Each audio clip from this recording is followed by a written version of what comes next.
Hi guys, so இப்போ என்ன பார்க்க போறோம்னு பார்த்தீங்கன்னா டைம் ஸ்பீட் டிஸ்டன்ஸ்ல ஆவரேஜ் ஸ்பீட் கான்செப்டை பார்க்க போறோம். இது வந்து செகண்ட் டைப். இது செகண்ட் டைப்னா என்ன கண்டிஷன் பார்த்தீங்கன்னா டோட்டல் டிஸ்டன்ஸ் எப்பயுமே வந்து டிஃப்ரெண்டா இருக்கும். அதாவது ரெண்டு கேஸ் கொடுத்துருப்பாங்க, ரெண்டு கேஸ்லயும் டோட்டல் டிஸ்டன்ஸ் வந்து டிஃப்ரெண்ட். இந்த கொஸ்டின்ல total distance covered by Vishal which is 200. Okay, so 40% of the distance is covering by 80 kilometre per hour. So 40% of 200 எவ்வளோ? 80 கிலோமீட்டர் சொல்லலாமா? அதோட ஸ்பீட் எவ்வளோ கவர் பண்றாரு?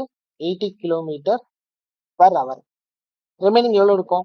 So the remaining distance is covering at speed of 30 kilometre per hour. ஸோ 200ல 80 போச்சுன்னா remaining 120 இருக்குமா? 120 kilometre.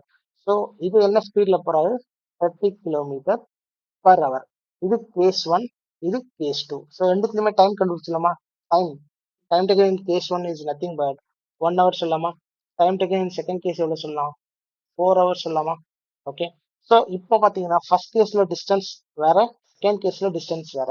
So இதுல பார்த்தீங்கன்னா ஆவரேஜ் ஸ்பீடுக்கான ஃபார்முலா டோட்டல் டிஸ்டன்ஸ்